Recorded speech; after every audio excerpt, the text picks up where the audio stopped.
Hi guys, welcome to my channel. My name is Joachim Lucius. I'm a filmmaker based here in Antwerp, Belgium. Today I want to make a quick review about DEHANCER, what I think about it, who is it for, and just a quick disclaimer as well too. I purchased my copy of DEHANCER myself way before I go in touch with the team to see if I can get a discount code.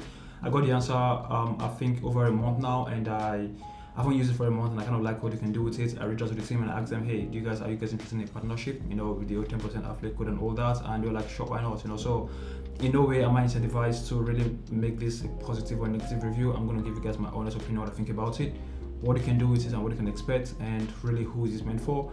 I also got the positives and negatives, and yeah, that's it. So I will give you guys my discount code towards the end of the video. That's not the priority of this video. I just want to give you guys my opinion about it, right? So without no further ado, let's jump straight into the platform, and yeah, we keep it rolling from there.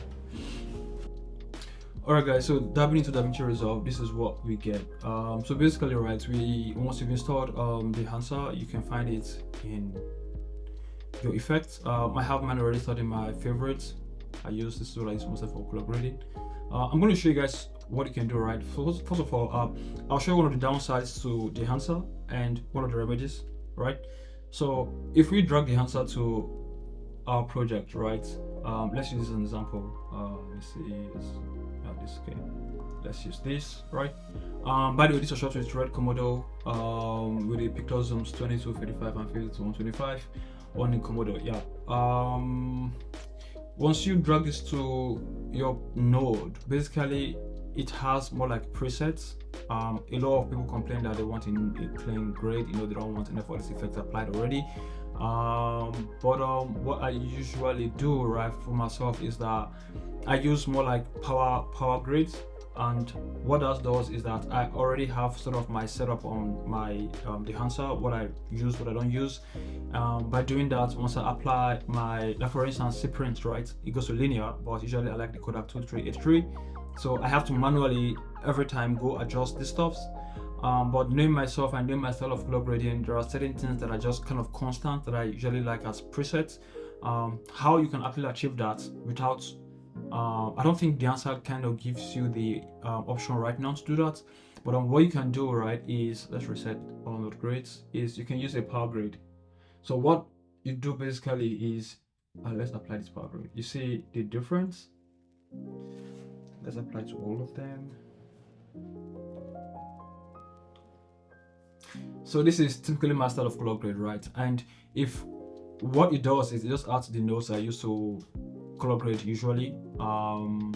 But to be honest with you, most times I use 90% of what I do is on the DEHANCER node. But again, I've using Davinci Resolve for over, I think, 4 years now. So just from habits, I like to have all these stuffs here, but I don't really use them that much, except the exposure and maybe the denoise, the white balance. I don't really touch it that much. Saturation, not that much as well. So sharpness, not that much, as a little bit, depending on the lens that I'm using. But most stuff I done by DEHANCER. On my color node here, basically what I have is colors, what it could be considered creative. That is if I just want to fine tweak it, tweak a color from maybe say a bit of vibrant green to more like orange, something like that. I do that here on my on this color of code creative node. But oftentimes or not, I'm quite satisfied with what I'm able to achieve with DEHANCER. Now going back to presets, right, on DEHANCER, if you notice in my previous when I showed you guys earlier on with DEHANCER, if we go to print, right, it was set to linear, which I don't really like that much. I mean, it depends on what you want to do, but for me, I like the Kodak or the Fujifilm. 9 out of 10 times I use the Kodak, so it was set to Kodak, which is the default. And when you export this as a power grade, if you don't have to do that, what you do is grab still. So an example, if you go to your gallery, you see this is still here, and this is more or less a power grade. So next time you apply this to you apply this grade to any of your projects, right, it just brings out all these nodes and also the setup that you have here already. And this also applies to whatever settings you set on any of these nodes. But I don't need this, I'm going to delete this.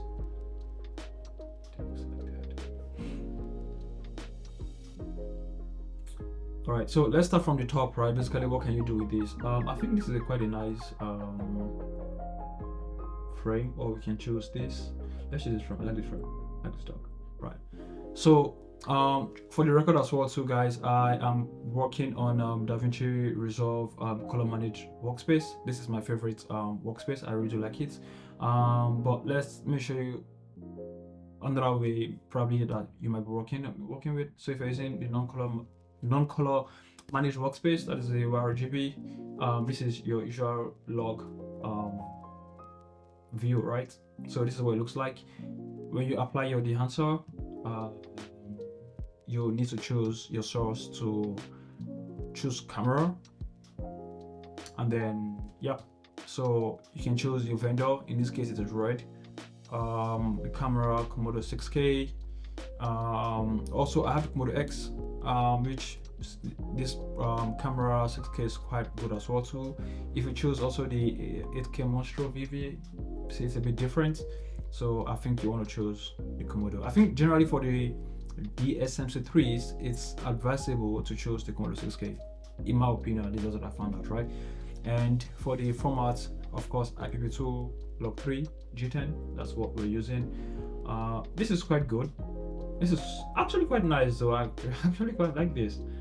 You can either do this, or you can choose maybe if it's a Rec 709, right? So let's go back to color managed workspace.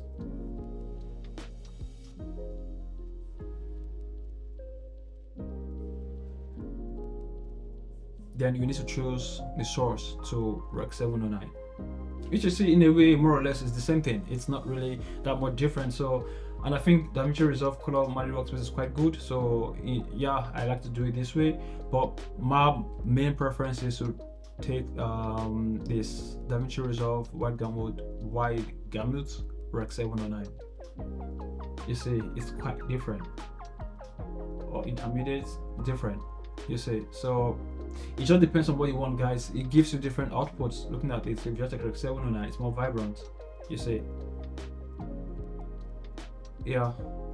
So it's up to you guys, really. But I like this. I'm gonna apply this to all my profiles, all my shots. Alright, so let's see.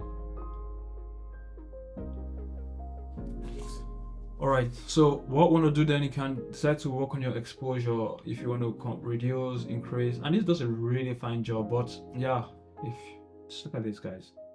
This is really nice. But for me, most times I try to get all my settings straight in camera, but of course I can decide to increase the exposure just a little bit. Let's do this, because on that day when I shot this video, it was this bright, right? So let's put it up like this. But of course we keep an eye on our scopes. Temperature, composition, temperature, I do like the way it is. Tints, I like the way it is. The fringe, if we go to our film developer, right, this is where you can increase the contrast, reduce it, or increase it depending on what you want. But I think for me, I like how it is over here. Gamma correction, to be honest with you, I don't really know what this does. I don't know what this does, but I don't really touch it at all. Color separation, this as well, so I don't really know what it does. To be honest with you, I don't know what it does. If I look at the scope, that is this region here, when I move this, nothing really changes, at least nothing that I can see. I don't know what it does, but again, I don't touch this at all. Color boost, now this is really good. Yeah, so this in a way kind of gives you proper saturation, not how, okay, so you see this saturation tab that I have here, right? If we look at this, I have the color space as my HSV and the gamma 2.4. So this is kind of the quote-unquote new way of adding saturation in Davinci Resolve. It gives like kind of filmic, thick, dense colors, right? This is how we do it. Let's just use white balance as an example. Let's just use this for saturation, right? This is the traditional saturation tab you have on Davinci Resolve. You can just increase, and I mean it works, right? It does work, but the bug there is, let's hold this, let's keep this here, right? Let's keep this here. Then now let's put saturation with the normal way HSV, right? Let's increase this, right? So now this is the HSV form, and this is, I don't know if you can see the difference, but this kind of tends to be thicker than this, like a bit more dense. So if I didn't have the DEHANCER, right, I would probably saturate my footage via this HSV mode. And just so you know as well, so if depending on which of the if it's a lift gamma or the gain you're increasing, it has a sort of a different effect, but I like to increase it on my gain. But then what it does is that it adds saturation, but then it reduces the, if you see your waveform, right, it kind of, this region here, it kind of reduces the exposure more on the mid-tone. But again, of course, I usually don't go more than 1.30 in most cases. That's what I usually do, right? If you go to your gamma, it's a different feeling as well too. And if you go to your lift, it's also different. The way it's different. I think it's more about the aggression, I don't know yet, but it's just different. But that being said, right, so let's assume you didn't even know about saturation via HSV and you kept doing it with your usual saturation. I mean, if you like it and if client likes it and if it's what you want to go, what you want, by all means go for it. But yeah, I'm sorry, I was looking at my percentage, my battery. But yeah, let's go back to DEHANCER Pro, and this is where you have your color boost. So basically, if you increase this kind of, I really like what this does. So you see, it works just like exact way you have with your HSV. But for me, 50 is like my sweet spot. Like your 50.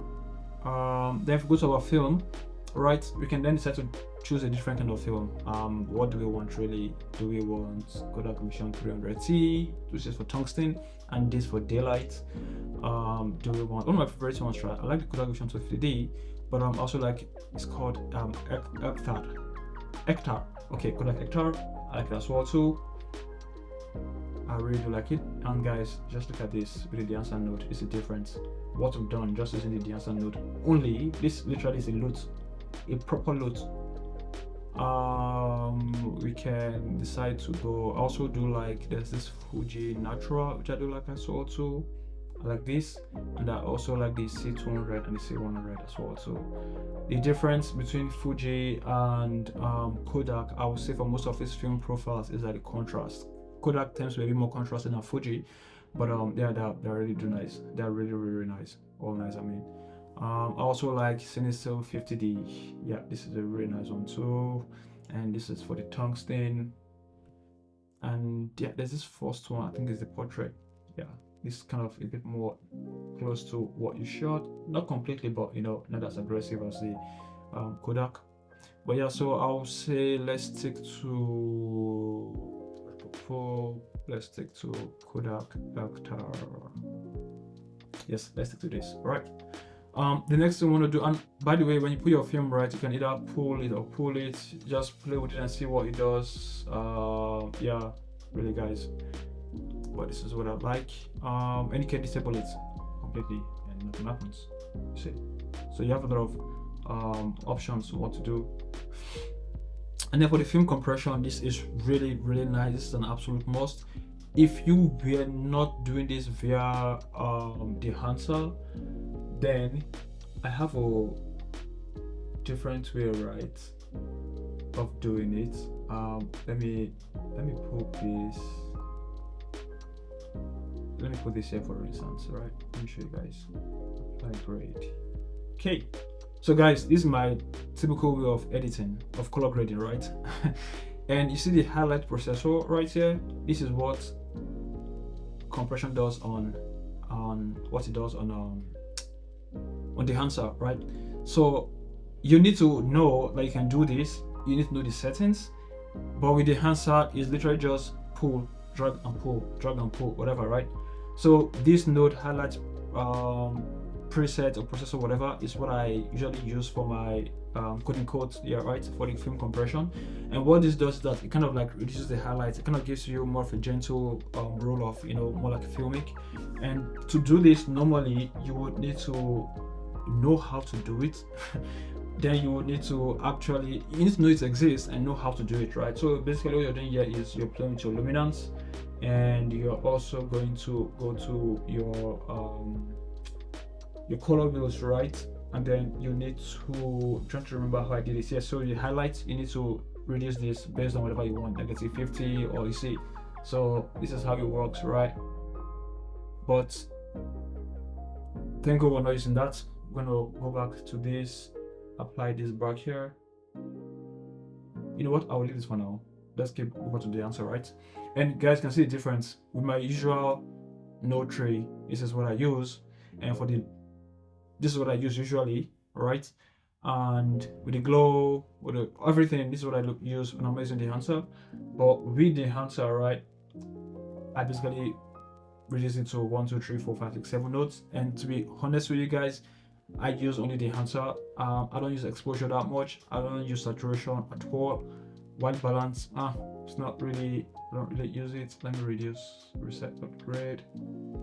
Right, sharpness a little bit depending on the lens that I'm using, or that I shot the footage with, and the noise, of course. Yes, I use the noise. Right, so basically I'll say I use the noise, the DEHANCER, and color, so 3 nodes. All right, so let's go back to the DEHANCER.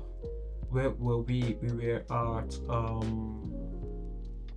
by the way, sorry guys, I think we skipped one, film developer, right? So this is where you want to increase your contrast. I think we touched it already, right? Yeah, we did.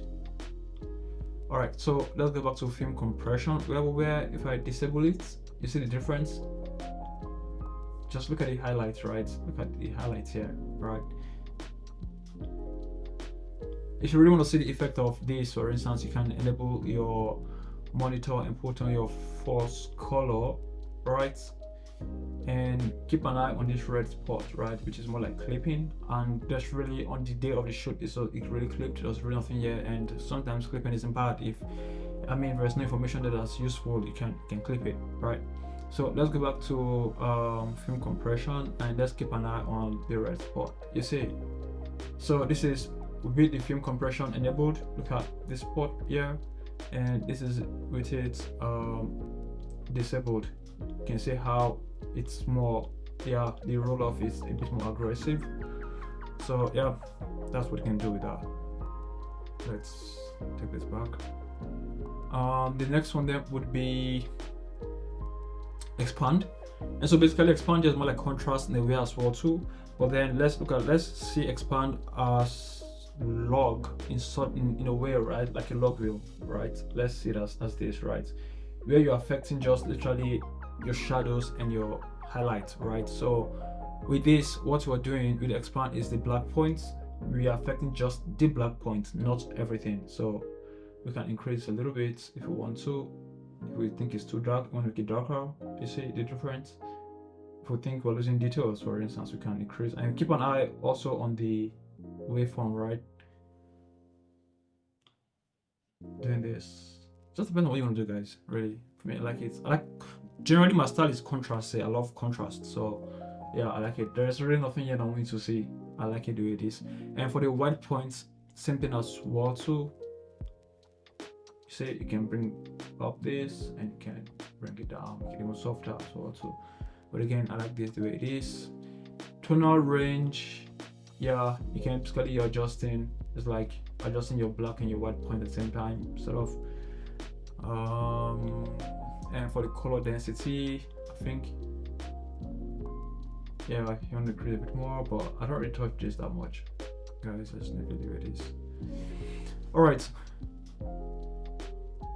I'm sorry, guys. I'm sorry. That was film compression. Sorry, I meant expand, right? So black point, white point, and color mode, which is normal. Luma. I don't really touch this. To be honest with you, this is what it is. If we go to the print, this is quite interesting as well too. We do have linear, which is more or less like nothing. So you see the difference is not really much in terms of colors, right? Which, if it's what you want, it's good as well too.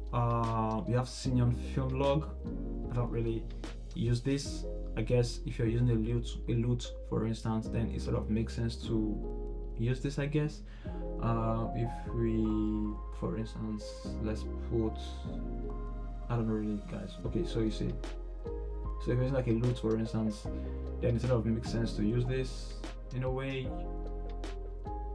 Yeah, but we're not using lutes, right? So we'll play with the DEHANCER. Then it's either Fujifilm, which I really do like, or the Kodak. The Kodak is quite contrasty. The glossy is quite nice as well too, but sort of less stylized. I like Fujifilm. Sometimes I get confused really, or Kodak. Depends on what you want. Let's use Fujifilm, right?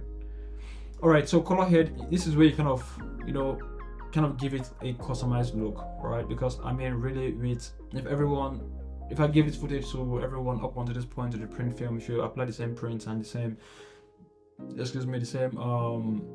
film print and same film profile, you get sort of more or less the same look. The color head is where you kind of do the magic, sort of code in a way. So basically right here, right? So you can decide to add a style to it.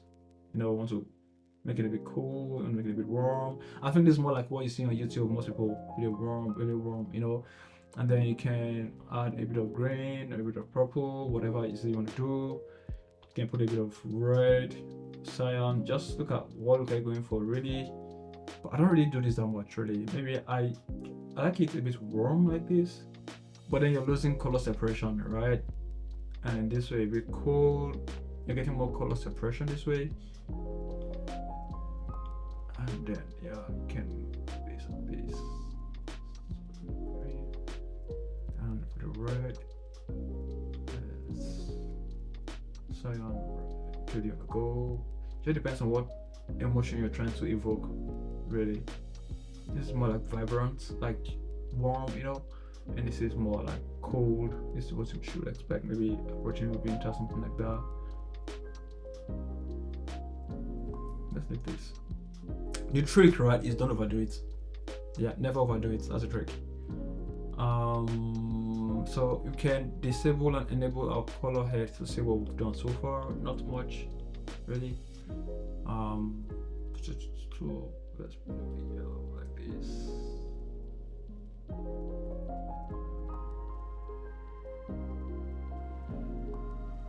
And also too, right, you can gang everything. What it means is that when you gang it, right, is that you control everything at once. So to one side, towards the side, or towards the side. That's what you do.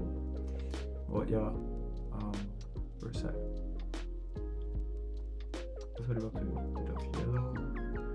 Let's put a bit of gentle. Let's put a bit of cyan. We're not that much then, really.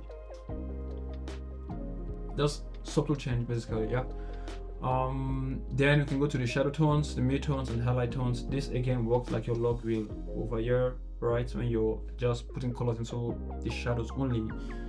For the shadows really I wouldn't want to do much, but you can decide to warm it or cool it down, depends on what you want. Different effects, right?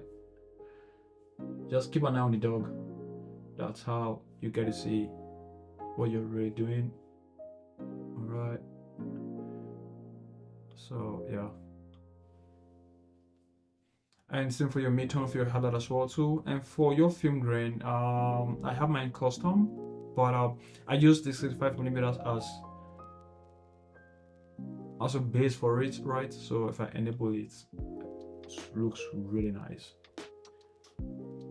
Yeah, the film grain for me on the DEHANCER is one of the best.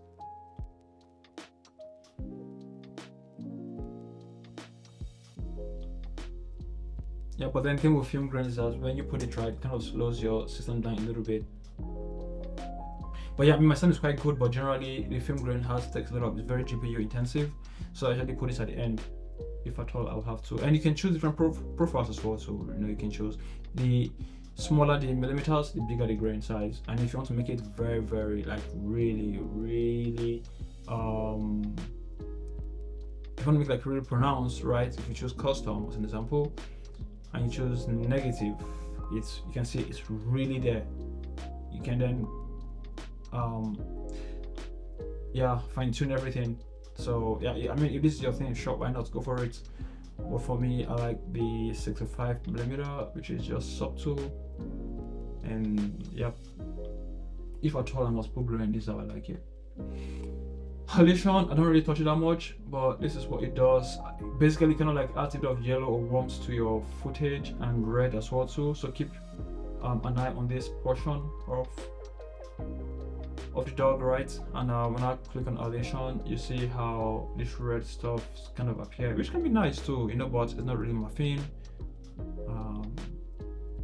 That's mask mode and disable. See the difference? Just keep an eye on this portion. That's what it does. See the red, warmth, green, back. Bloom, for sure, for me it's a must.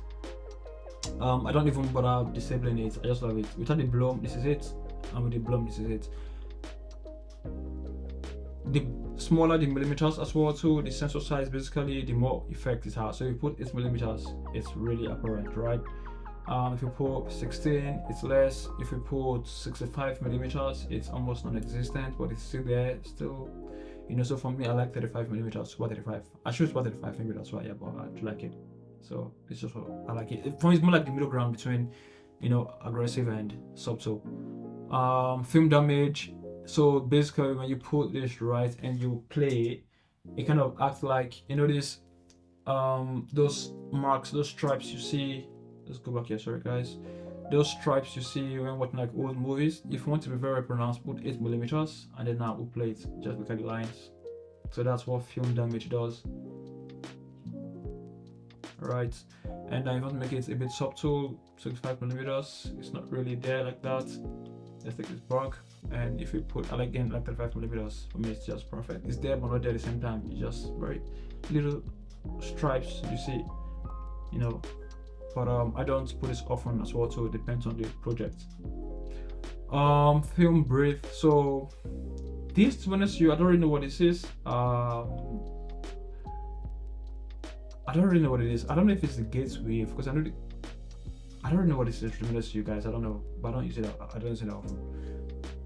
If we use excuse me, if we use a gate wave, right? So basically, you know, when you put like old film is going towards a projector, how it kind of like moves, that's what gate wave does basically. So if we enable it, you say it zooms in already, and then it kind of like it bounces around.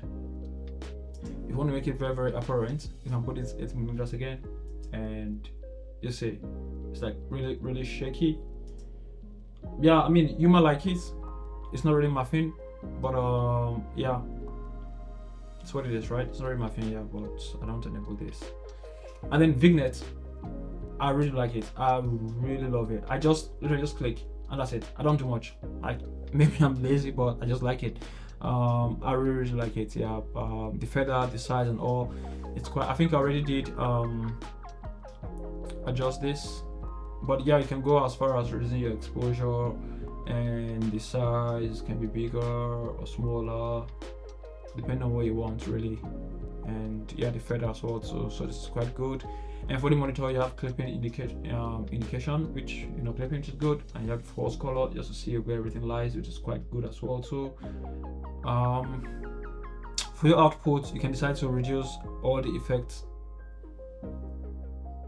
put it halfway, for instance, if you want to. For me, I just leave it full. I like it this way, right? And then you can generate a load from this, so you can choose your load size and export your loads, and you save it.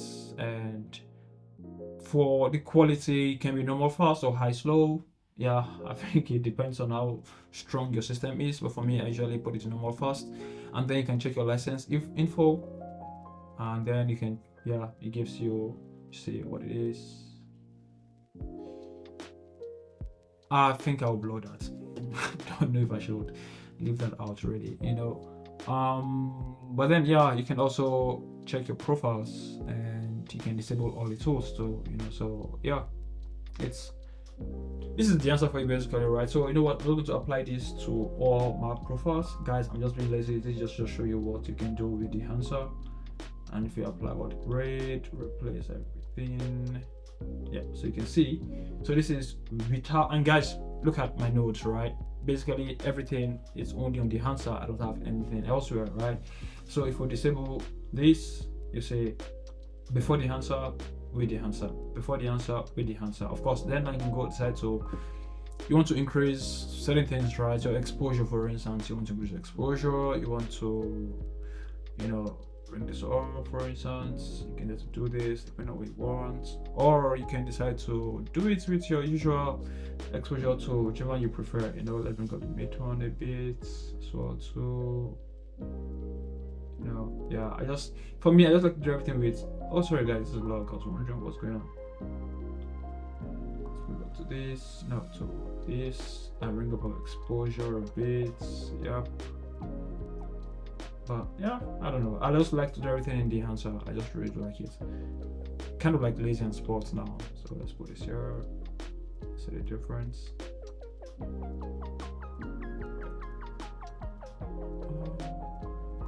Yeah guys, so this is really, so in this case I think I can reduce the exposure a bit, yeah, because you see our face here, for instance, it looked so, before it looked blown out, right?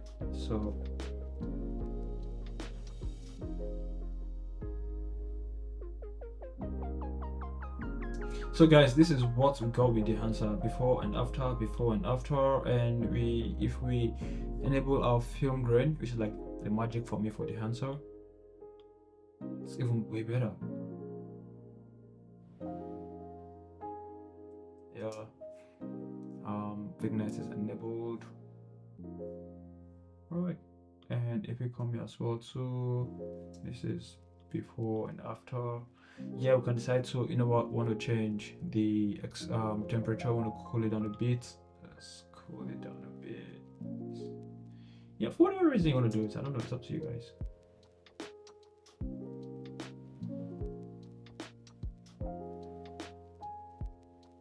Just look at this, guys. Like, this is without the enhancer, and this is with the enhancer.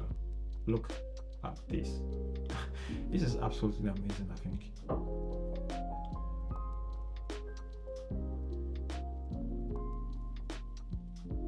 If you think it's too cool, right? You can just bend that a bit.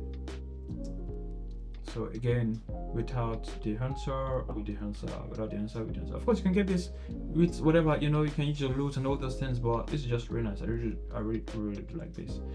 Yeah, as well too. Let's see. I think it looks a bit too warm for me. I'm gonna cool it down a bit. Let's go down a bit, something like this. Alright, let's play it.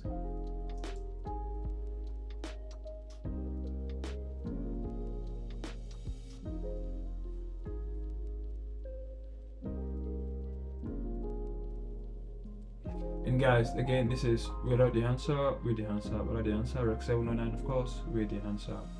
So just see how it makes everything, and it's quite easy, guys, really. Let's enable the film grain. Just look at it. Right. It's really nice.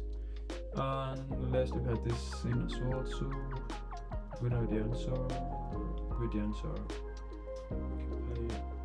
And you can choose different color profiles, like really different color profiles, guys. You can decide to, if you think you want to change the print from Fujifilm to Kodak, gives you more contrast. If you think you want to change the film profile as well too, from Kodak and Contra to whatever you want to check, whatever you want to use, right? My favorite, let's go back to Sinister 50D, different look. Tungsten, different look. Guys, you don't need loot.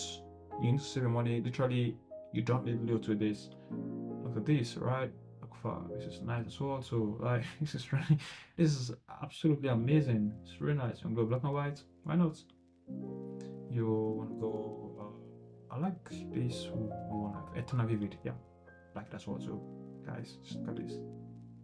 Look, what do you need a loot for when you have this?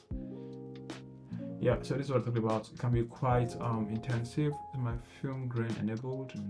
No. And look at the glow effect difference. You see, it's subtle, it's just there, and it's just really nice. Alright, guys. So I think this was enough explanation of what the answer could do. Actually, I think I went further than I thought I would. But I just want to say I think it's a really good software. If you have 400 euros or dollars plus, to purchase it, I think it's worth it. It's a once in a lifetime buy, and you don't have to, yearly subscription or anything. I think it's really, really good for what it does. I think it's quite good. And so for me, I feel like the reason why you should get the DEHANCER is if you really need that film look like quickly. So it's more about working efficiently. I think the DEHANCER will get it done for you, right for you. Most importantly, at the end of the day, like, it doesn't matter what software you use or what you use. If you don't get your settings right while shooting, if your location isn't nice or any of those stuffs, it won't look that good. In this case, this is for a documentary, so it does look really, really, really professional, really, really well. The atmosphere, the environment, the scenery, composition, framing, everything was right. The DEHANCER just gives me that really quick, workflow in post, which is something I think we all want to achieve. We don't want to spend so much time working in post, because we've spent so much time already in pre-production. So post should be a breeze, and I think that's what the DEHANCER does for you. Now, I'm not saying that you can achieve this similar look without the DEHANCER. You can, but of course you will need so many nodes, like I showed you in my previous my traditional workflow. But with the DEHANCER, especially if you don't really understand, like say if you're new to Davinci, you don't really understand the node system, how it works, what is parallel, what is mixer, what is serial, all those things, the DEHANCER for you just literally your conventional, like, kind of Premiere Pro style, drag left, right, slide, and all those things. And for me, the most important thing I like about the DEHANCER is the film profiles and the film print. It's the best. I've tried other ones, and to be honest with you, I really like it. It's saturation as well too, is what I really, really, really, really, really do like about the DEHANCER, which is the color boost. That's what they call it. So I think generally I would say pull the trigger if you're thinking about it. I think it's worth it. It's a once in a lifetime purchase. And also, just so you know, you get 2 seats when you buy the DEHANCER, right? So what that means is that you can use it with somebody, for instance, if you have 2 different systems, right? You can install them and you can use them simultaneously. There's no restriction, right? So I don't know if this is allowed, if it's legal or not, I don't know. Yeah, but if you probably have a buddy of yours who wants to buy the DEHANCER as well too, but finds it equally expensive, you can split the bill, and you have 2 different seats, and you guys can be anywhere in the world and work simultaneously without any sort of barrier or something, right? So I think that is it. So for me, my only drawback with the DEHANCER is that one is some of the features can be quite intensive on your GPU, depending on the system you're using. Especially, for instance, the film grain, I find that to be quite intensive. But my second drawback would be that the price is quite steep if you're an amateur, for instance, if you're not making money with this, if you're not working professional jobs. But that being said, with regards to the DEHANCER itself as a service or as a tool or as a plugin, whatever, for color grading, I think is absolutely the best. I can say this. I don't really usually say this about any product, but I really like it. I've never regretted buying it, never looked back, never thought twice about it. I really do like it, and I've demonstrated to you guys what you can do with it. I think it's really, really good. So guys, if you want to purchase the DEHANCER, kindly use my code Joachim or Joachim, depending on where you are, for 10% discount. And what that does is that you get a 10% discount and I get a 10% commission on that, which is a win-win for you and I. And yeah, that's it. All right guys, and just so you know as well too, the DEHANCER is also available on your mobile phone. We get kind of similar settings like you have on your PC for your pictures and your videos and those stuff. So guys, go check it out. And yeah, all right guys, until next time, I'll be wishing you good morning, afternoon, evening, wherever you are. Keep creating, and most importantly, please and please do stay safe. Peace out.